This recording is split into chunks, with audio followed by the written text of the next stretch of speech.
स्वागत है आपका न्यूज नेशन की सामाजिक जिम्मेदारी निभाने वाली खास मुहिम ऑपरेशन पाखंड सच की पड़ताल में। मैं हूं अनुराग दीक्षित। हमने चमत्कार का दावा करने वाले कथित धर्मगुरुओं के पाखंड लोक के खुलासे का बीड़ा उठाया है। इस कड़ी में न्यूज नेशन चमत्कार का दावा करने वाले ऐसे कथित बाबाओं के दावों को विज्ञान की कसौटी पर परखने की कोशिश करता है। वैज्ञानिक तर्कों से अंधविश्वास पर प्रहार की हमारी ये कोशिश लगातार जारी है। हमारी अब तक की मुहिम और आज के एपिसोड में क्या खास होगा, पहले देखिए इसकी एक झलक।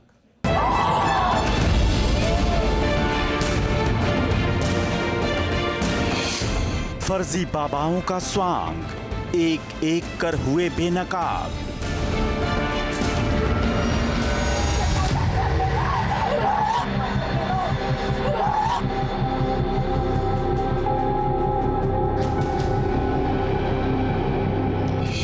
न्यूज नेशन की मुहिम जारी, अब बाबा मितेश्वरानंद की बारी।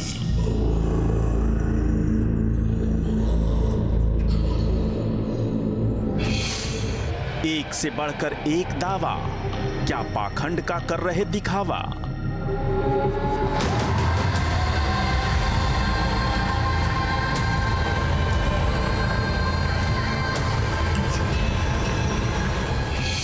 न्यूज नेशन के मंच पर बाबा से होगा एनकाउंटर।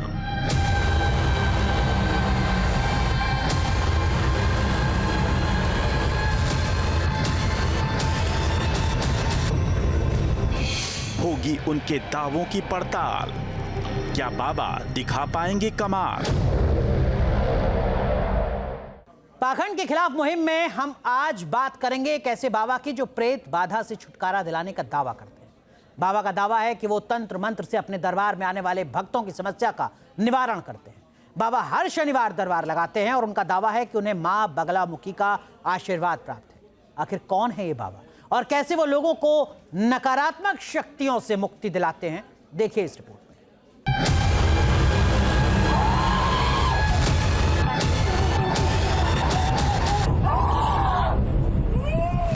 न्यूज नेशन पर पाखंड की पोल खोल जारी है। दरबार लगाकर लोगों के कष्ट दूर करने का दावा करने वाले फर्जी बाबाओं के खिलाफ इस मुहिम में हमने कई पाखंडी कथित धर्म गुरुओं का पर्दाफाश किया है। इस पड़ताल के तहत हमें एक ऐसे दरबार के बारे में जानकारी मिली जहां प्रेत बाधा का इलाज किया जाता है, शरीर में घुसी बुरी आत्मा से छुटकारा दिलाया जाता है।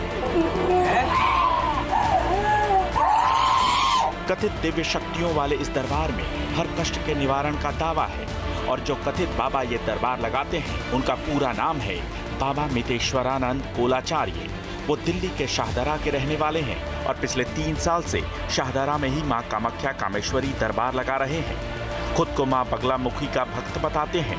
भक्तों की समस्या निवारण के लिए उनका ये दरबार हफ्ते में 2 दिन मंगलवार और शनिवार को लगता है। वो गुरु रुद्र तारा के शिष्य हैं। उन्होंने BA तक की पढ़ाई की है, लेकिन अपना ज्यादातर समय भगवान की भक्ति में बिताते हैं और इसी से उन्हें दिव्य शक्तियां मिली हैं। अपनी दिव्य शक्तियों के दम पर ही वो समस्या निवारण का दावा करते हैं। उनके दरबार में बुरी शक्तियां मानो त्राही त्राही करने लगती हैं।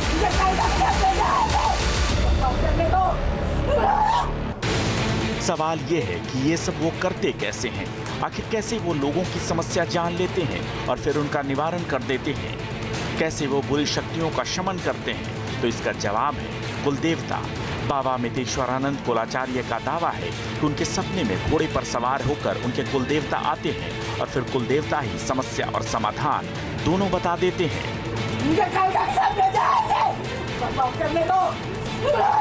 अब ये जान लीजिए कि बाबा मितेश्वरानंद के इस दरबार के दावे क्या क्या हैं। दावा है कि दरबार में आने वाले भक्तों के सभी कष्टों का निवारण होता है, चाहे बीमारी हो या ऊपरी बाधा। नेगेटिव एनर्जी और प्रेत बाधा से भी मुक्ति दिलाई जाती है। दावा ये भी है कि शनिवार को चौकी के पहले दिन ही संकटों का निवारण हो जाता है। दरबार में अर्जी लगाने के लिए अपने घर से सीलबंद घी लेकर आना होता है। बाबा मितेश्वरानंद के दरबार में किसी भी प्रकार का शुल्क नहीं लिया जाता, लेकिन भक्त अपनी श्रद्धा के अनुसार भोग या प्रसाद चढ़ा सकते हैं। दरबार में भक्तों के लिए मोबाइल फोन या किसी भी प्रकार के गैजेट का इस्तेमाल प्रतिबंधित है। फोटोग्राफी या वीडियोग्राफी नहीं कर सकते।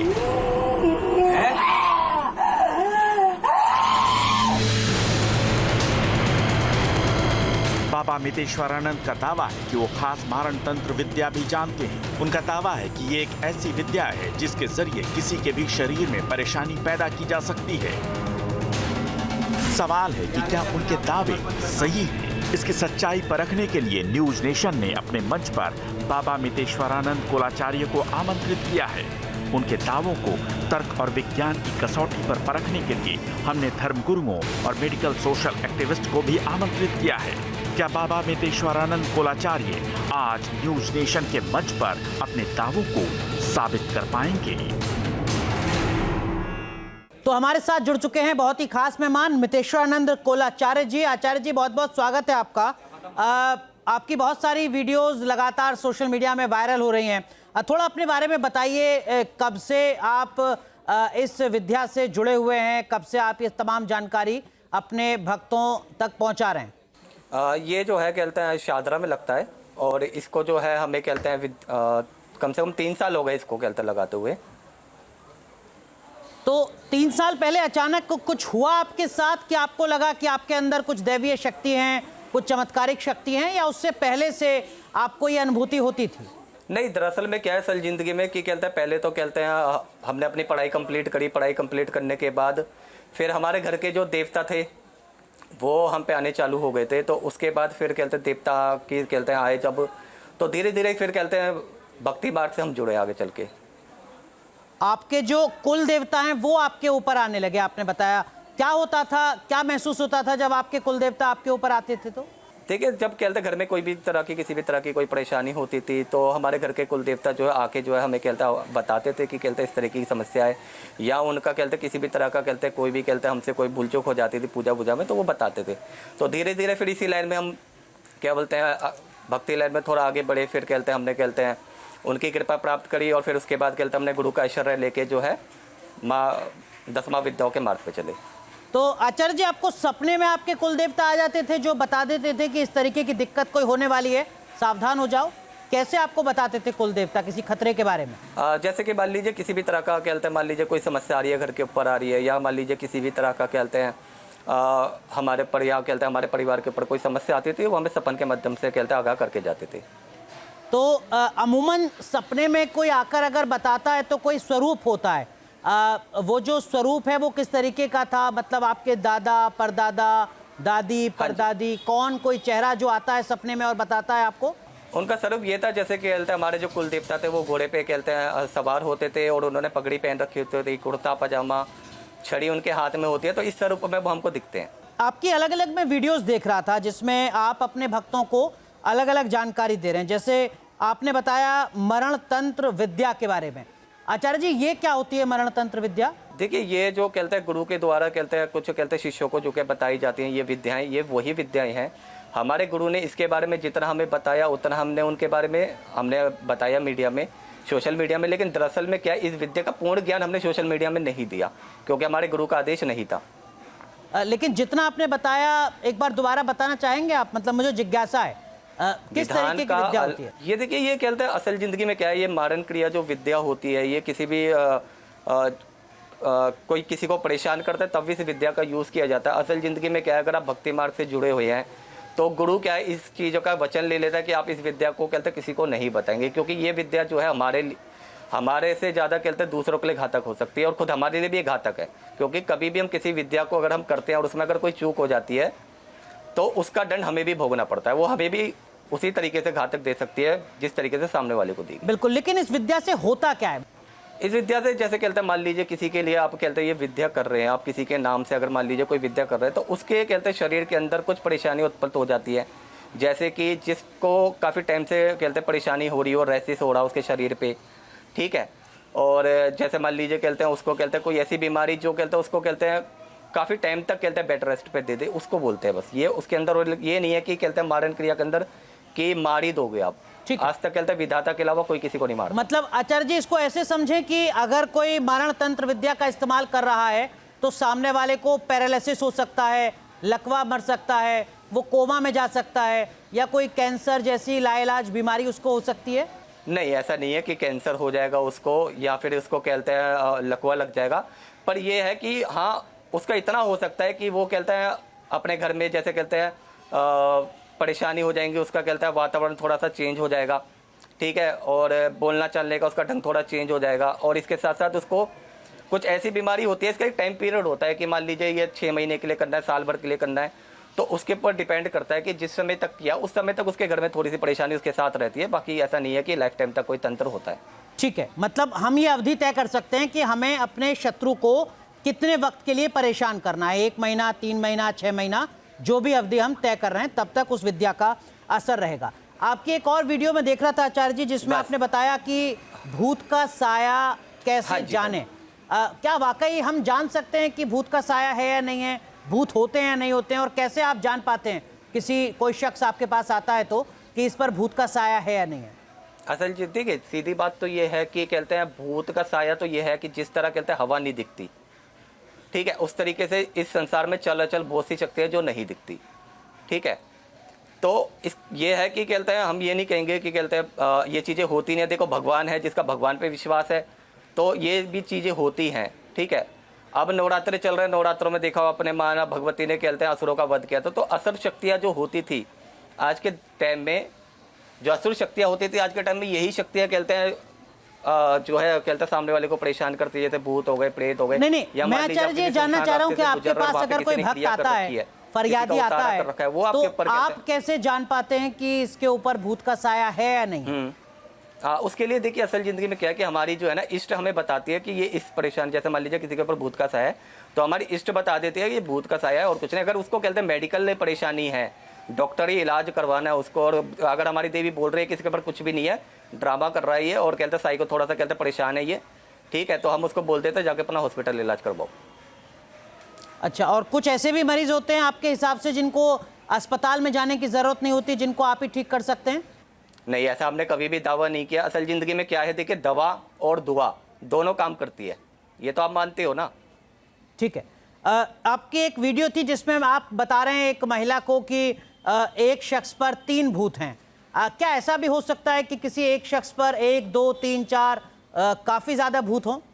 देखिए अगर किसी के ऊपर कहते हैं नकारात्मक ऊर्जा शक्ति है, ठीक है, और मान लीजिए कहते हैं किसी के ऊपर प्रेत बाधा है, तो उसके डिपेंड करता है कि उसके शरीर के अंदर कहते हैं उसके जो पॉजिटिव एनर्जी है, ठीक है, जो सकारात्मक ऊर्जा शक्ति है कितनी प्रबल है। अगर उसकी कहते हैं ऊर्जा शक्ति प्रबल नहीं है तो होता क्या है कि अगर एक प्रेत आत्मा है उसके ऊपर और वो कहीं ऐसी जगह से गुजर जाती है जहाँ पे किसी ने कुछ उतारा किया हुआ है या जहाँ पे शमशान के आसपास से गुजर जाती है, तो वहाँ से उसकी कनेक्टिविटी ज़्यादा बन जाती है। तो हो सकता है 1 से 2 भी हो जाए, कनेक्टिविटी बनाने के ऊपर है ये। तो मतलब एक आदमी के ऊपर एक भूत नहीं, 2 या 3 भूत का साया भी हो सकता है, 2-3 भूत एक साथ उसके ऊपर हो सकते हैं, ये संभव है? हाँ, ये उसका कहते हैं डिपेंड करता है उसके ऑरे के ऊपर। ठीक है, आपकी एक और वीडियो जिसमें आप बता रहे हैं कि कोख को किस तरीके से बांधा जाता है, और अगर किसी ने कोख को बांध दिया है तो उसको कैसे ठीक किया जाए, इसको थोड़ा समझाइए, कैसे, क्या मतलब है इसका? जैसे कोई भी नकारात्मक ऊर्जा शक्ति लगती है या किसी ने कोई तंत्र बाधा किसी के ऊपर करते हैं, ठीक है, तो उसके अंदर क्या होता है कि हमारे शरीर का ऑरा जो होता है, हमारे शरीर की पॉजिटिव एनर्जी होती है हमारे इर्द गिर्द, वो अपने हिसाब से काम करती है, ठीक है। अगर वो जो भी कहता है उसके साथ चीज़ें लगी हुई हैं, नकारात्मक ऊर्जा शक्ति लगी है, और सडनली हमें पता चल जाए कि इसका वातावरण चेंज है, ये कुछ अलग सी चीज़ें कर रहा है, ठीक है, जैसे उसका मान लीजिए मन अंधेरे में रहना या आसपास में कहते किसी से कहते हैं ढंग से बात ना करना, तो उस समय उसका उतारा कर दिया जाता है। उसको कहते हैं उतारने के बाद जो है उसको कहते हैं ऐसी जगह पे रखा जाता है ले जाके जहाँ पे कहते हैं उस किसी का पैर ना लगे, ठीक है, कोई दोबारा से इस चीज़ से परेशान ना हो, या उसको कहते हैं गड्ढा खोद के कहते हैं उस उतारे को दफना दिया जाता है। कोख बांधने का मतलब यही है आचार्य जी? असल ज़िंदगी में क्या है, देखिए तंत्र के अंदर कहते हैं बहुत सी चीज़ें हैं ग्रंथों में जो बताई गई हैं। कोक बंधन क्या है कि मान लीजिए पहली बात तो यह कोक बंधन ऐसे नहीं होता। कोक बंधन के लिए आप जिसके ऊपर क्रिया कर रहे हो उससे संबंधित बहुत सी चीज़ें लगती हैं इसके अंदर, ठीक है, तब कोक बंधन होता है। अगर उसको कहते हैं मेडिकली टेस्ट में कोई भी दिक्कत नहीं है और उसने काफ़ी टाइम से कहते हैं अपना कहते हैं मेडिकल लाइन में इलाज करवाया हुआ है, डॉक्टरों को दिखवाया हुआ है, और हर बार उसकी मेडिकल लाइन रिपोर्ट जो है क्लियर आती है कि नहीं आपको कहते हैं कोई दिक्कत नहीं, कोई समस्या नहीं है, उसके बाद भी अगर उसको कहते हैं बच्चे नहीं होते हैं या कोई परेशानी होती है तो माँ भगवती के पास हम जो है अरदास लगा देते हैं उसके नाम की। तो और उसके बाद भी हम बोलते हैं कि आप अपना कहते हैं मेडिकल कहते हैं अपना कहते हैं ट्रीटमेंट करवाते रहिए और यहाँ से हम जो आपके नाम की दुआ करेंगे। तो हो सकता है उसमें ये होता है कि हाँ माँ भगवती देखिए जगजननी सुनती है। ठीक है, तो क्या आचार्य जी वाकई ऐसा हो सकता है कि कोई महिला या पुरुष जो पूरी तरीके से मेडिकली फिट हैं, कोई दिक्कत नहीं है, कोई तंत्र मंत्र करके उनकी कोख को बांध दे और वो माँ बाप ना बन पाए? मतलब ऐसा होता है क्या? आपके पास आते हैं लोग ऐसे? देखिए, इसके अंदर कई तरीके की चीज़ें होती हैं। असल ज़िंदगी में क्या है कि कहते हैं अगर किसी को कहते हैं संतान की प्राप्ति नहीं हो रही है, तो इसके अंदर देखा जाता है कि मान लीजिए आपके जैसे कहते हैं घर के कुल देवता हैं, ठीक है, या कुल देवी है आपकी, अगर वो रुष्ट बैठी हुई है, ठीक है, तो उसने अगर कहते हैं अपने थ्रू कहते हैं उनकी कृपा रोक रखी है, अपनी कृपा रोक रखी है, तो उसके द्वारा भी बंधन लग जाता है। तो ये कृपया रुकी क्यों है?